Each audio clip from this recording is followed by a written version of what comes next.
Y queríamos invitar hoy a Julio Anguita aquí para compartir con él esas reflexiones. Nos llamaba la atención que él decía que todas las noches dedica entre 3 y 4 horas a estudiar la realidad de nuestro país, la realidad del mundo en el que vivimos, la actualidad económica, con muchos compañeros con los que está en contacto.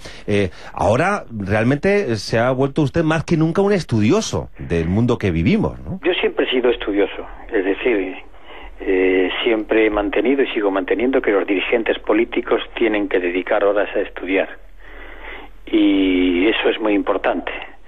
Todo el que está en política tiene que aprender mucho, porque tiene mucho que aprender también, así, y puede enseñar. Dirigentes que no estudian, malos dirigentes son. Y ahora, como estoy jubilado, aunque tengo cosas que hacer y me he puesto ahora a hacer la tesis doctoral, que la dejé medio terminada cuando fui elegido alcalde, pero llevo años con la cuestión de la crisis, y voy y no me pierdo ninguna conferencia, recibo informes económicos, porque creo que estamos ante una situación muy difícil, que ya se veía venir, ¿no? Pero bueno, ya la tenemos aquí en lo alto. Nos gustaría analizar con usted el panorama que vivimos, ya lo apuntaba mi compañero Antonio, pero también mirar, aunque sea pues desde arriba, con una vista de pájaro, los resultados electorales. Hay quienes han interpretado lo que ha ocurrido como el principio del fin del bipartidismo. Ya tenemos mayoría absoluta del Partido Popular, pero tenemos también 13 grupos en la Cámara. Decíamos el lunes, abríamos así, no hemos visto tantos colorines casi desde el comienzo de la democracia en este país. ¿Coincide con este análisis, con que sea el principio del fin de ese bipartidismo? Bueno, yo no me apresuraría tanto a decirlo, teniendo en cuenta que existe una ley electoral que se hizo para que el bipartidismo se instalase en España. Esto es un designio norteamericano del año 1945. En recientes informes desclasificados de Secretaría de Estado de Estados Unidos, publicados ya, se plantea que en España, estoy hablando del año 45, tiene que haber una transición pacífica en la que haya dos partidos políticos. Ellos dicen uno demócrata y otro socialista. Y después se han aplicado a que eso sea así.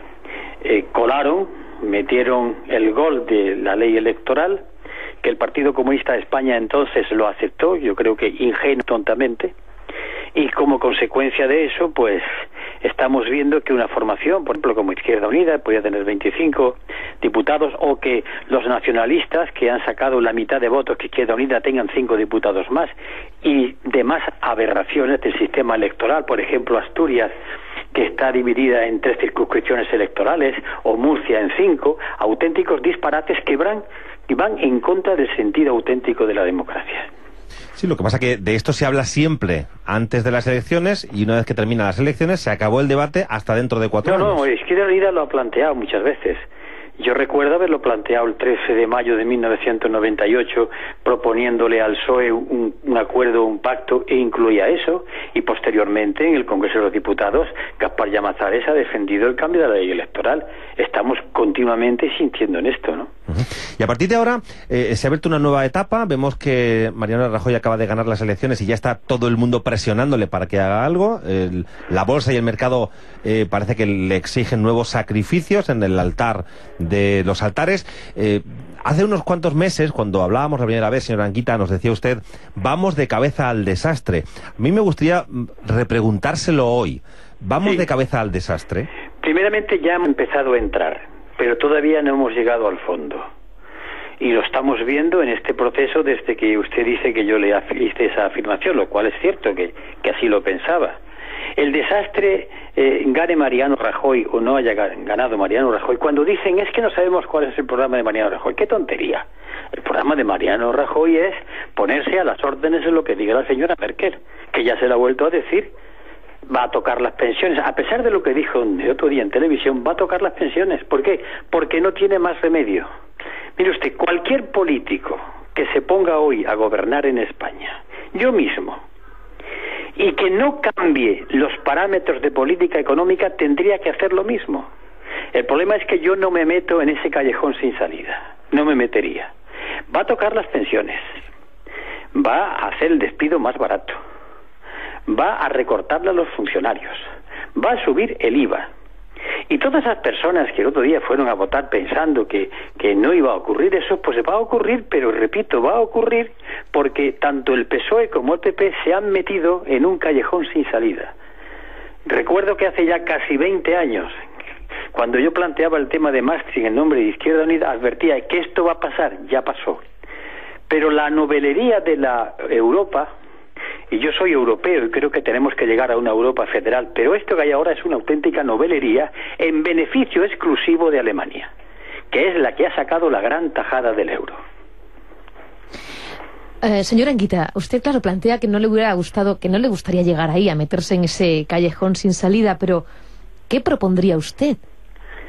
Mire usted, es que yo no me quiero evadir, nunca me he evadido de nada, pero es que yo, si llego a ser presidente de gobierno, antes le he dicho a la gente que yo nacionalizo la banca, ¿está claro? Y que creo un nuevo sector público, y que hago una política fiscal donde meto en la cárcel a todos los que estafan impuestos, y a los de los paraísos fiscales les quito el capital. Estoy hablando de una manera para que me entienda la gente. Y si el pueblo español me vota, lo hago.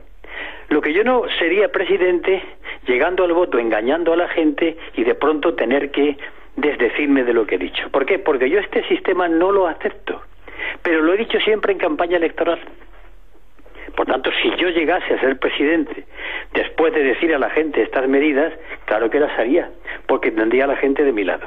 Pero ahora, colocan a mí ahora de presidente, no sé qué nombre de qué cosa, pues claro, tendría que hacer esta política. Lo que pasa es que yo no la hago, me niego. Por eso digo que cuando la gente espera el milagro de que Rajoy, Rodríguez Zapatero, Rubalcaba, yo creo que a veces es ganas de engañarse. Y si queremos arreglar esto hay que tomar medidas muy drásticas, que necesita que el pueblo salga a la calle y apoye a un gobierno que tenga el valor suficiente de meter en la cárcel a tanto ladrón y a tanto delincuente, que los hay. Mire usted, estamos hablando de Grecia. ¿Cómo es posible que en Grecia hayan evadido los capitalistas griegos 280.000 millones de euros, el 120% de su Producto Interior Bruto, y no los hayan metido en la cárcel? El drama de los políticos griegos, su responsabilidad tremenda, es que no han sabido gobernar para meter a esta gente en la cárcel. Pues aquí ocurre lo mismo. Aquí hay dinero que se va fuera.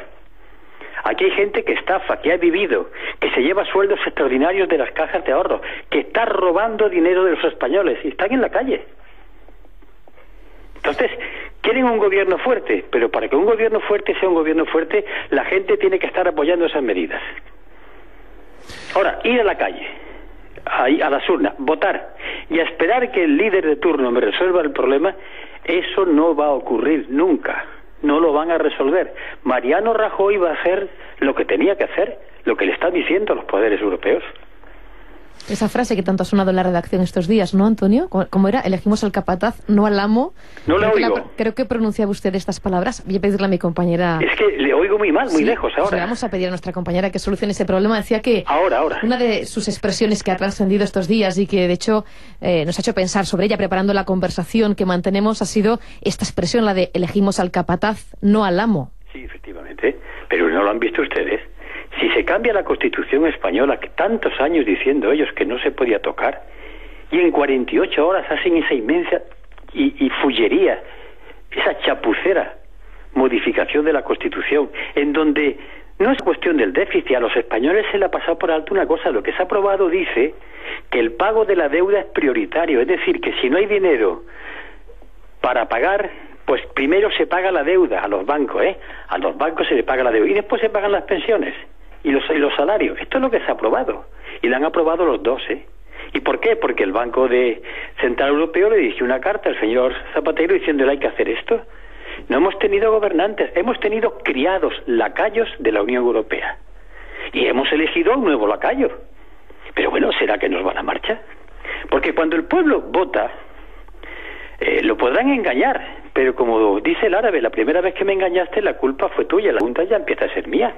Yo creo que la gente ya tiene que espabilar un poquito. Habla usted de términos duros como, por ejemplo, el fascismo financiero, que además nos llevan a la muerte de la democracia. Sí, mire usted, es el problema de la civilización occidental, que la muerte de la democracia la estamos viendo. No fue la reforma de la Constitución. Vamos a ver, hemos elegido unos diputados y estos diputados eligen a un gobierno. Gobierno español, la soberanía del pueblo. Y perdonen la expresión, y un jamón. Resulta que el presidente electo por los españoles está a las órdenes no de lo que le diga la Unión Europea, sino la canciller de Alemania o el señor Sarkozy, que son dos estados muy importantes. ¿Eso no es la muerte de la democracia? ¿No es la muerte de la democracia que la Constitución española es el documento que más se incumple? ¿Qué pasa con el artículo 31 donde habla de la fiscalidad progresiva? Es al revés, regresiva. ¿Qué pasa con el título 7º de la Constitución que habla que toda la riqueza del país está subordinada al interés general? Eso es mentira, no se está cumpliendo. ¿Qué pasa con el rey que todavía no ha jurado la Constitución, incumpliendo el artículo 62 de la misma? Bueno, ¿dónde está la democracia? ¿Dónde está la famosa Constitución? Entonces, todo esto es una inmensa chapuza que la gente se traga. Pero bueno, y los que lo hemos dicho esto y lo seguimos diciendo, nos miran con horror, porque muchas veces la gente le pasa como aquella canción de doña Concha Piquer: prefiero vivir soñando a conocer la verdad. Para evitar llegar a ese pozo al que nos referíamos, algunos han planteado la posibilidad, de hecho lo vemos en Italia, en Grecia, no sabemos si ocurrirá así en España, de los gobiernos de tecnócratas. Lo pregunta Juan Jesús Montalvo en este momento en nuestro muro. Escribe así: señor Anguita, confía usted en la política, en los políticos actuales, y nosotros le repreguntamos, ¿se ha dejado de confiar en los políticos y se deposita esta confianza en los técnicos? Mire usted, eso es, perdonen la expresión, es el último rebuzno. ¿Cómo que esos señores no son políticos? ¿Sabe usted quiénes son esos señores? ¿Técnicos? ¿Irreprochables?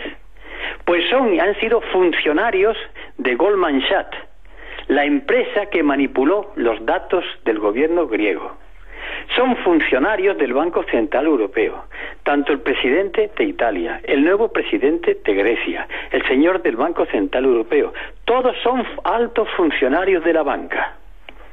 ¿Qué es eso de técnicos asépticos? ¿A dónde van a remar el agua? ¿A la sardina de la banca? Pero es que eso de que cuando se elige un presidente que no es político, que es técnico, es el penúltimo engaño que se le hace al pueblo español. Me recuerda aquel dicho de Franco. Le decía a un ministro: haga usted como yo, no se meta en política. Y él, que era jefe de Estado.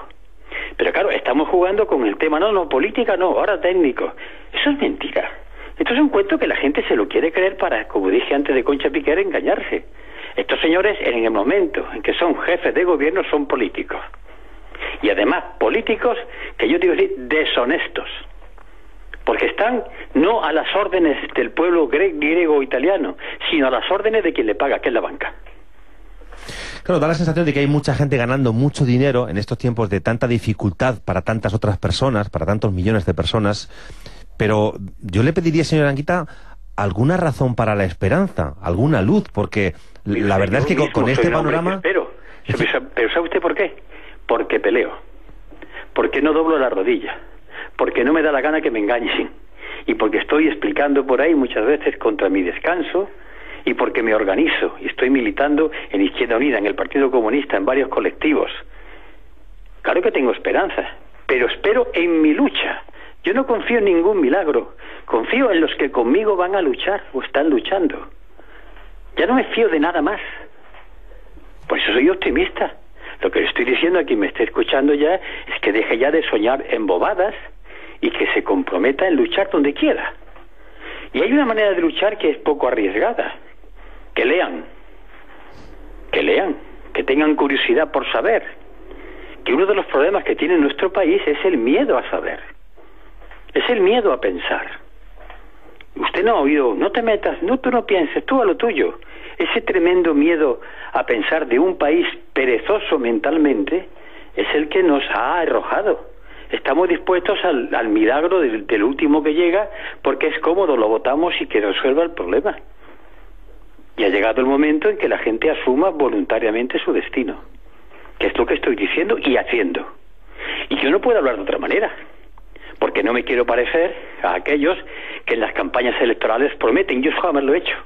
Prometo que voy a luchar, prometo que voy a explicar, y si no, la prueba, los señores y señoras que con toda libertad han votado al Partido Popular creyendo que el señor Rajoy no va a tocar las pensiones, ya me lo dirán dentro de 6 meses.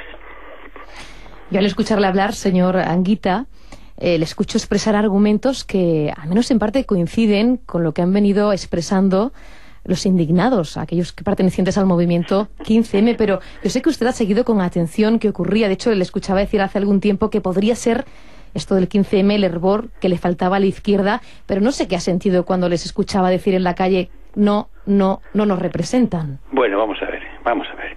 Primeramente, yo estoy indignado antes que estos indignados salieran a las calles. De modo que mi indignación, siquiera por los años, la tengo antes y además la he manifestado en el Congreso de los Diputados. Que lea mi historia y la de izquierda, sabrá esto que estoy diciendo, lo he dicho ya en su momento. Lo que ocurre es que los indignados, a los cuales yo me he sumado, y he dicho que soy uno de los suyos, porque han aportado un brote de esperanza, tienen ahora que ponerse a pensar un poquito, ¿cómo se van a organizar? ¿Cómo nos vamos a organizarnos? No se puede estar todo el día ocupando las plazas. Y sobre todo hay que ver qué errores se han cometido.